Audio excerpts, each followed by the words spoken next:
There's a photograph that hangs in the DeKalb County Historical Society in Alabama. It shows 11 women standing in front of a whitewashed church, all wearing identical black dresses, all with the same sharp cheekbones and hollow eyes. The caption beneath it reads, Rutledge, Family Reunion, 1938. What the caption doesn't tell you is that these 11 women weren't just relatives. They were wives and daughters and sisters who'd all married men with the same last name they were born with. And what it really doesn't tell you is what happened when one of them broke the pattern. When one of them brought a stranger home from the woods. A man with no past, no family, no name anyone could verify. This is that story. And once you hear it, you'll understand why the Rutledge family stopped gathering for reunions after 1943. Hello everyone. Before we start, make sure to like and subscribe to the channel and leave a comment with where you're from and what time you're watching. That way, YouTube will keep showing you stories just like this one. The Rutledge family settled in northeast Alabama in 1862 during the worst year of the Civil War. They weren't plantation owners. They weren't wealthy. They were mountain people who built their homestead in a remote hollow where 3 creeks converged about 14 miles from the nearest town. The land was dense with old-growth timber and limestone caves. And the family liked it that way. They wanted distance. They wanted privacy. And for the next 80 years, they got it. By 1870, there were already whispers about the Rutledges. Not loud ones, just the kind of quiet talk that passes between neighbors at a general store. People noticed that the family didn't come to town often, that they kept to themselves, that when a Rutledge daughter came of age, she didn't marry a boy from the valley or the next county over. She married a Rutledge boy, a cousin, sometimes a second cousin, sometimes closer than that. The family didn't see anything wrong with it. In their minds, they were preserving something pure, something that needed to be kept within the bloodline. They believed they were chosen, protected, that their family carried something sacred that couldn't be diluted by outsiders. The pattern held for generations. Every wedding was a family affair. Every child born carried the Rutledge name on both sides. The family tree didn't branch outward. It twisted back into itself, roots and limbs tangling in ways that made the whole structure unstable. But it stood and the family grew. By 1900, there were over 40 Rutledges living in that hollow. By 1920, there were 60. They built more cabins, cleared more land, and every single marriage stayed inside the family line. Then came 1941, the year everything started to unravel. The year a girl named Opal Rutledge turned 19 and refused to marry the cousin her father had chosen for her. Opal was different from the other daughters. She'd been allowed to attend school in town for a few years, something rare for Rutledge girls.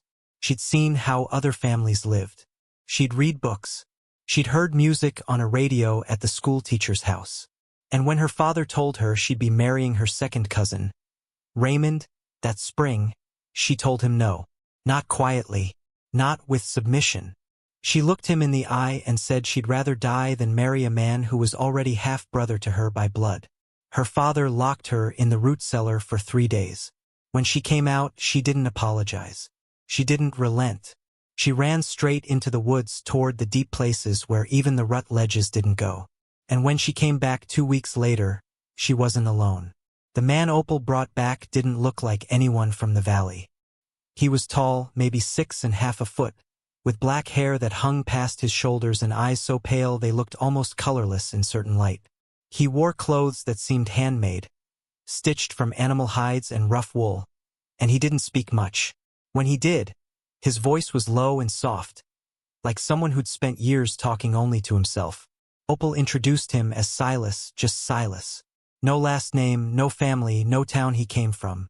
She said she'd found him living in a cave system about 8 miles north, deep in the old forest where the creeks ran underground. She said he'd been living there alone for years, maybe longer. She said he was kind, that he'd saved her when she'd gotten lost and injured her ankle, that he'd fed her and cared for her and asked for nothing in return. And she said she was going to marry him. The Rutledge family was horrified. Not because Silas seemed dangerous, not because he'd done anything wrong, but because he was an outsider, a stranger, a man with no lineage they could trace, no blood they could verify. Opal's father demanded to know where Silas had come from, who his people were, what his real name was. Silas just stared at him with those pale, unblinking eyes and said his people were gone, that he was the last of them, that his family had lived in these mountains long before the Rutledges ever arrived, and that they'd all died off one by one, until only he remained. He didn't offer details. He didn't tell stories. He just stood there, calm and silent, like a man who'd already made peace with being alone in the world. Opal's father forbade the marriage. The family elders gathered and declared that if Opal went through with it, she'd be cast out, disowned. Her name would be struck from the family Bible.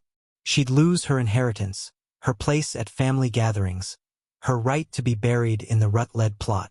They thought the threat would be enough. They thought she'd break, but Opal had already made her choice. In May of 1941, she and Silas were married by a circuit preacher in town with no family present. Just two witnesses pulled in from the street. When the ceremony was over, Opal didn't go back to the hollow. She and Silas built a small cabin on the eastern edge of the family's land, far enough away that they wouldn't be seen, but close enough that Opal could still walk to the main homestead if she wanted. She didn't want to leave entirely. Despite everything, she still loved her family. She still hoped they'd come around. They didn't. For months, the Roots pretended Opal didn't exist. They wouldn't speak to her, wouldn't acknowledge her in town. If she walked past them, they turned their heads. It was as if she died. But Opal endured it. She and Silas lived quietly. He hunted and trapped. She kept a garden. Neighbors who saw them said they seemed happy. That Silas was gentle with her. That he built her furniture by hand and sang to her in a language no one recognized.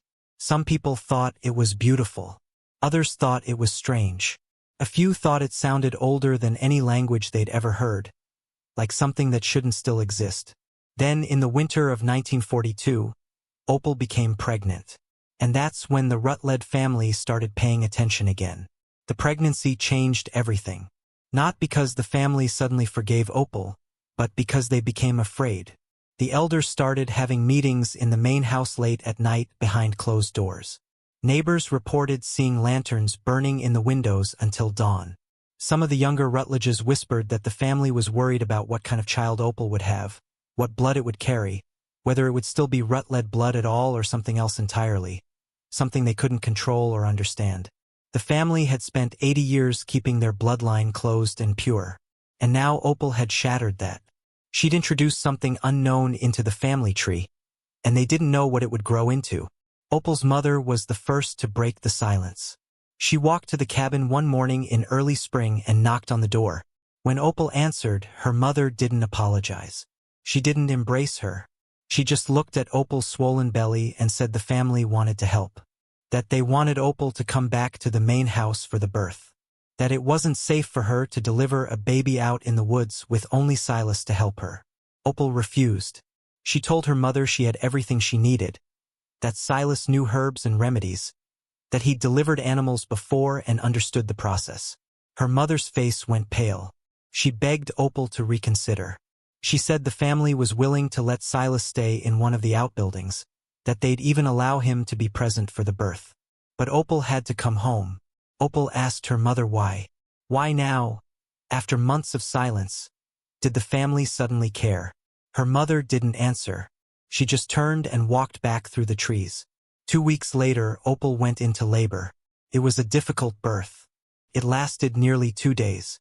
Silas stayed by her side the entire time, speaking to her in that strange, soft language, pressing cool cloths to her forehead, giving her teas that dulled the pain, but kept her conscious. On the second night, when Opal was screaming so loud that people in the main homestead could hear her echoing through the hollow, Silas delivered the baby himself. A girl, small and pale, with a full head of black hair and eyes that opened immediately, wide and alert, staring up at the ceiling like she was looking at something no one else could see. Silas wrapped her in a wool blanket and placed her in Opal's arms. Opal wept, not from pain, from relief, from joy. She named the baby Iris. The Rutledge family heard about the birth within hours. Opal's youngest sister, Maeve, had crept close to the cabin during the labor and listened from the woods. She'd heard the baby cry. She'd seen Silas step outside at dawn, covered in blood, and look up at the sky like he was thanking something. Maeve ran back and told the elders everything. They gathered again that night. This time, the meeting was louder. There was arguing, shouting. One of the uncles reportedly said they should burn the cabin down, that the baby was cursed, that it wasn't fully human. Opal's father silenced him. He said they needed to see the child first. They needed to know what they were dealing with. And so, 3 days after Iris was born, the entire Rutledge family walked to Opal's cabin in a silent procession. 32 people, men, women, and children, all of them standing in the clearing outside the cabin waiting. Opal came to the door holding Iris. The baby was awake, eyes opened, staring at the crowd with an unnerving stillness. No one spoke. They just looked at the baby's pale skin, at her black hair, at the way her eyes seemed too knowing for a newborn. One of the aunts started crying. One of the uncles made the sign of the cross. Opal's father stepped forward and asked to hold the child. Opal hesitated. Then she handed Iris to him. He cradled her for a long moment, studying her face. Then he gave her back to Opal and said one word: abomination. Opal slammed the door in their faces. She didn't scream. She didn't argue. She just shut them out and locked the door from the inside. The family stood there in the clearing for several minutes, unsure of what to do. Then they left, but the damage was done. The word had been spoken, and once a Rutledge elder named something, that name stuck. From that day forward, the family began to treat Iris not as a child, but as a threat, something that needed to be watched, contained, maybe even destroyed. Weeks passed. Opal and Silas kept to themselves. They didn't go into town. They didn't visit the main homestead. Silas hunted at night, moving through the woods like a shadow, and Opal stayed inside with Iris, nursing her, singing to her, trying to convince herself that everything would be fine. But it wasn't fine.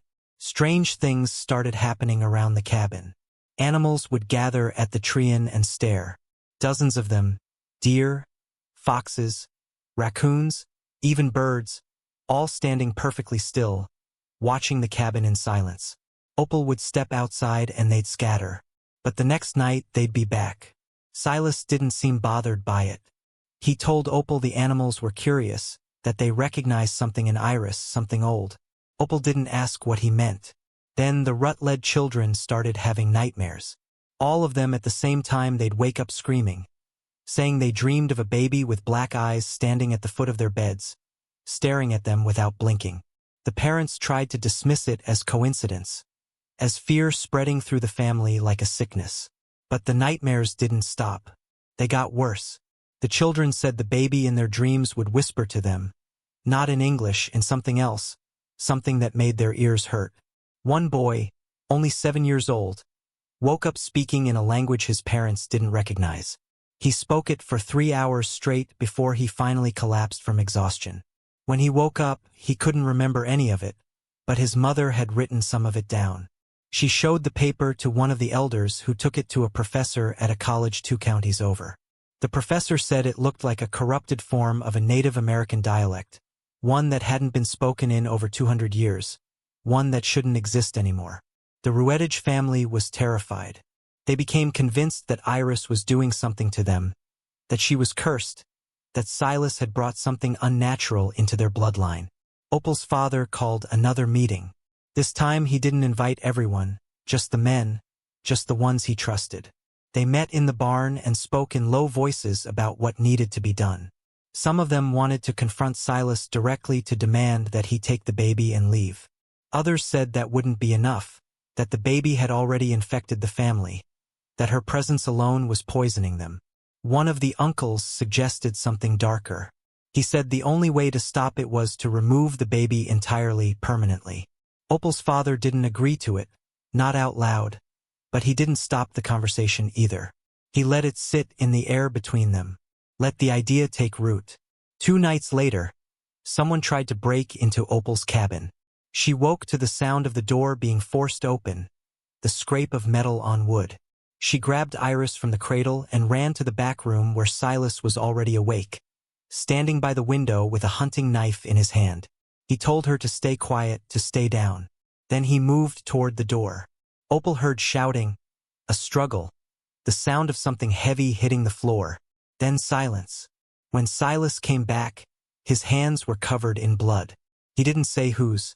He just told Opal they needed to leave, that it wasn't safe anymore, that the family wouldn't stop. Opal begged him to give it more time, to let her try to reason with them.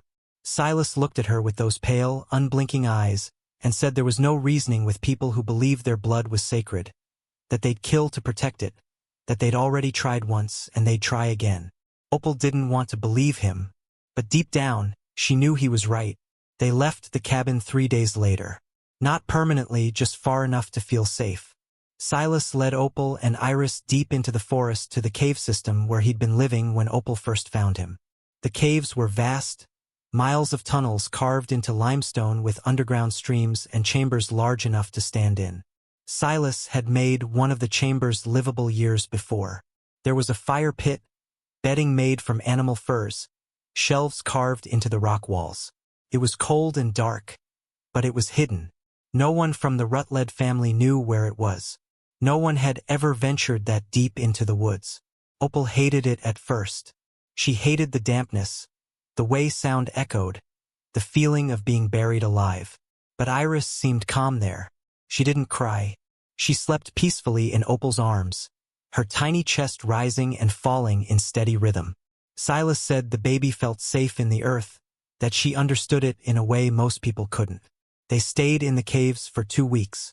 Silas would leave before dawn to hunt and gather supplies, and he'd return before dark. Opal spent the days caring for Iris, talking to her, trying to keep her spirits up. But the isolation was breaking her. She missed sunlight. She missed her sisters.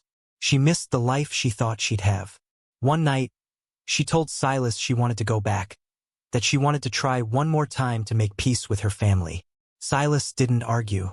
He just told her that if she went back, she needed to be prepared for what they might do.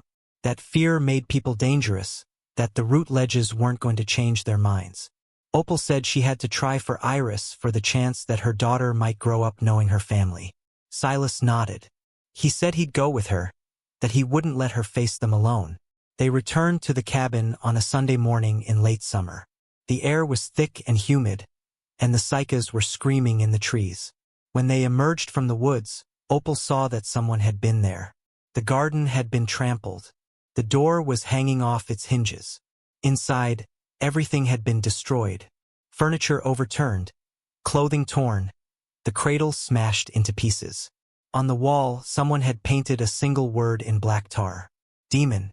Opal stood in the center of the room holding Iris and wept. Silas didn't say anything. He just started gathering what little remained. A few blankets, a cooking pot, Opal's Bible, which had been thrown into the fireplace, but hadn't burned. He wrapped everything in a canvas sack and told Opal they needed to leave, that they couldn't stay, not even for a night. But Opal shook her head. She said she needed to see her mother one last time. She needed to know if there was any love left, any forgiveness. Silas didn't try to stop her. He just told her he'd wait at the tree-in, that if she wasn't back by sundown, he'd come looking for her. Opal walked to the main homestead alone, carrying Iris in her arms. When she arrived, the family was gathered on the porch. All of them, men, women, children. They'd been expecting her. Her father stood at the front, his face hard and unreadable.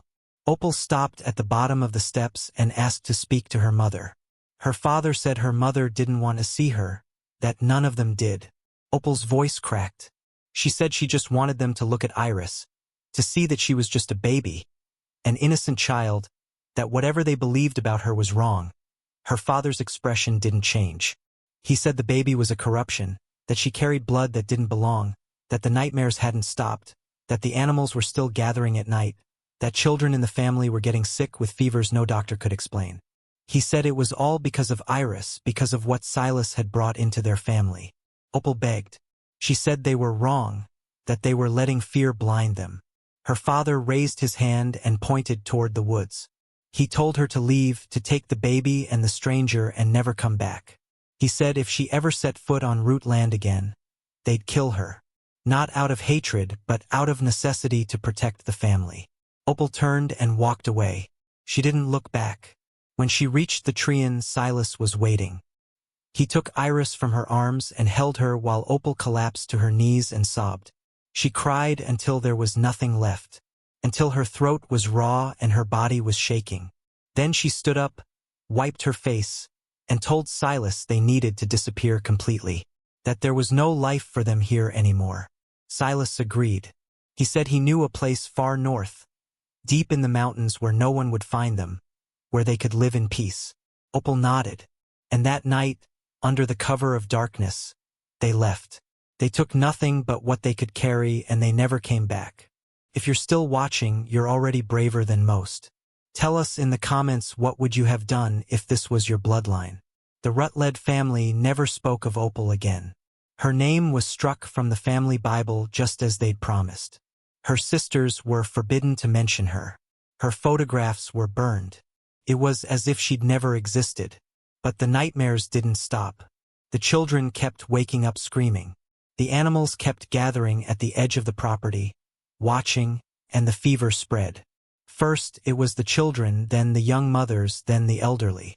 By the fall of 1942, 12 members of the Rutledge family had fallen ill with a sickness no doctor could diagnose. High fevers, delirium. They'd speak in tongues, thrashing in their beds, crying out for water that never satisfied their thirst. 3 of them died, 2 children and an old woman. The family buried them in the family plot and tried to convince themselves it was just bad luck, a harsh season. But they knew better. Deep down, they knew it was connected to what they'd done, to the baby they'd called an abomination, to the daughter they'd cast out. Opal's father became obsessed. He spent hours reading the family Bible, searching for answers, trying to understand what had happened to his bloodline. He spoke to traveling preachers. He consulted with an old woman in town who claimed to have the sight. She told him that the family had been cursed, that they'd rejected something sacred, that the baby they'd condemned carried a bloodline older than their own, older than Christianity, older than the settlers who'd come to these mountains. She said the baby was a bridge between worlds, between the old ways and the new, and by rejecting her, the Rutledges had severed something that should never have been broken. The old woman warned him that the curse wouldn't lift until the family made amends, until they acknowledged what they'd done and asked for forgiveness. Opal's father asked how. The old woman shook her head. She said it was too late, that Opal was gone, that the bridge had been burned, that all the Rutledges could do now was endure. By 1943, the family was falling apart. The sickness had claimed 7 lives. Marriages were crumbling. The younger generation was leaving, moving to cities, desperate to escape the hollow and whatever darkness had settled over it. The annual family reunion that year was the smallest it had ever been. Only 23 people showed up. They gathered in front of the whitewashed church, took a photograph, and then scattered. Most of them never returned. The homestead began to decay. Buildings collapsed. Fields went. The family that had once numbered over 60 dwindled to less than a dozen. By 1950, only Opal's father and 2 of her sisters remained in the hollow. They were old, broken, haunted by what they'd done. Opal's father died in 1952. On his deathbed, he called for a priest and confessed everything. He said he damned his family, that he'd let fear and pride destroy them, that he'd rejected his own daughter and grandchild because they didn't fit the image of purity he'd built in his mind. The priest asked if he'd tried to find them. To apologize, Opal's father shook his head. He said he didn't deserve forgiveness, that some sins were too great to be absolved. He died that night alone, whispering a name, Iris. The last 2 sisters lived in the hollow until the early 1960s. They kept to themselves. They didn't marry. They didn't have children. When they died, within months of each other, there was no one left to bury them in the family plot. The county took care of it. The homestead was abandoned. The land was sold off piece by piece to developers and logging companies. By 1970, there was almost nothing left of the Rutledge family. No descendants, no legacy, just overgrown foundations and a few crumbling headstones in a forgotten cemetery. The family that had spent 80 years obsessing over bloodline purity had extinguished itself. And the daughter they'd cast out, the one they'd called a curse, had simply disappeared into the mountains and was never seen again. But that's not where the story ends.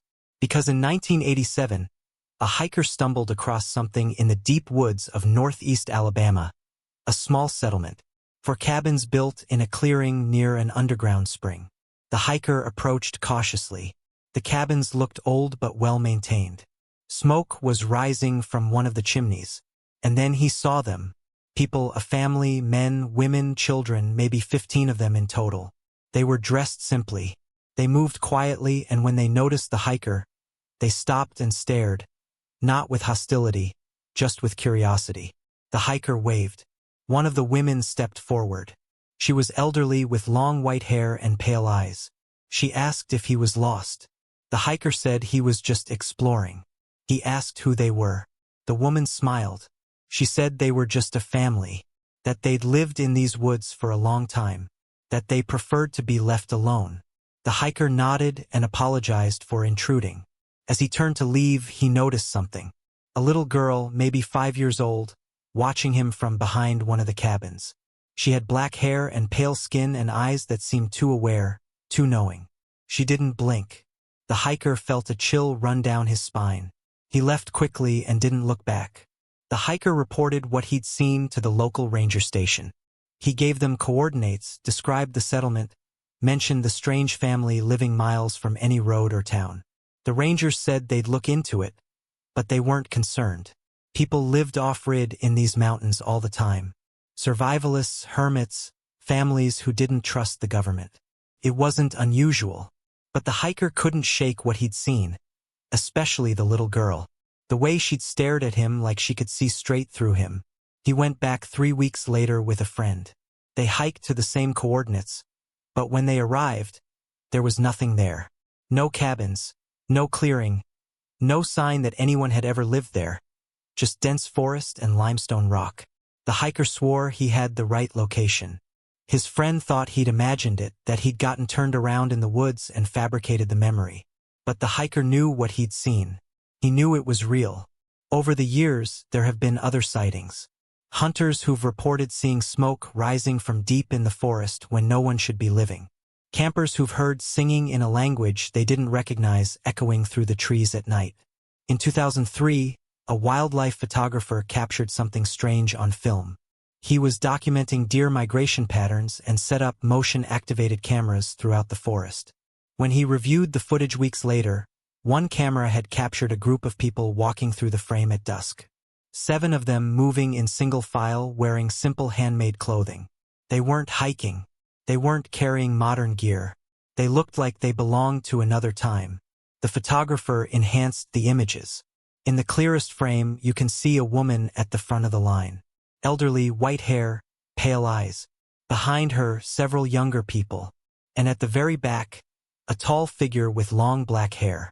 The photographer submitted the footage to a documentary series about unexplained phenomena. It aired once, then the footage disappeared. The photographer claimed the production company lost it, but he'd made copies. He posted them online. Within days, they were taken down. Copyright claims, terms of service violations. He tried to re-upload them. His account was suspended. He eventually gave up, but people who saw the footage before it vanished still talk about it. About the way the figures moved, about how they seemed completely unbothered by the camera. Like they knew it was there and simply didn't care. Some locals believe the Rutledge family never really died out. That Opal and Silas survived, that they raised Iris in isolation deep in the mountains, and that Iris grew up and had children of her own. That there's an entire hidden bloodline living in those woods. A family that exists outside of records and documents and modern society. A family that carries something ancient in their blood. Something the Rutledges tried to destroy but couldn't. Others think it's just legend, that the sightings are misidentifications, that people see what they want to see, that the story of Opal and Iris has become local folklore, nothing more. But the DeKalb County Historical Society still has that photograph from 1938, the 11 women in black dresses. And if you look closely at the far right of the image, partially obscured by shadow, there's a 12th figure, a young woman holding something in her arms. The photograph is damaged in that spot. Water-stained and faded, but some people swear they can make out what she's holding. A baby with black hair and eyes that seem to stare directly at the camera. The Rutledge family spent 80 years trying to keep their bloodline pure. They married cousins to cousins. They rejected outsiders. They convinced themselves they were protecting something sacred. But in the end, their obsession destroyed them. The very thing they tried to preserve, they poisoned, and the daughter they cast out, the one they condemned as an abomination, may have been the only one who truly survived. The only one who understood that blood doesn't have to be pure to be powerful. That family isn't about control or fear or maintaining some imaginary standard of perfection. It's about adaptation, evolution, allowing new things to enter, allowing the bloodline to grow and change and become something stronger than it was before. The Rutledges couldn't accept that, and so they vanished. But somewhere in those mountains, in the deep places where the old forest still stands, there may be a family that learned a different lesson. A family that carries the blood of both worlds, old and new, known and unknown. A family that thrives in the spaces between civilization and wilderness. And if you ever find yourself hiking in the remote corners of northeast Alabama, and you see smoke rising from a place where no one should be living, or you hear singing in a language that sounds older than time itself, maybe don't go looking for answers. Maybe some families are meant to remain hidden. Some bloodlines are meant to exist outside the boundaries we understand, and some stories are better left unfinished. Because the truth is, we don't know what happened to Opal and Iris. We don't know if they're still out there. But the fact that we don't know might be the most unsettling part of all. Thank you for watching. If the story stayed with you, leave a comment below. Tell us where you're from. Tell us if you've ever encountered something in the woods you couldn't explain. And if you want more stories like this, stories that dig into the dark corners of history that no one talks about, make sure you're subscribed because there are more secrets buried in the American past than you can imagine. And we're going to keep uncovering them one story at a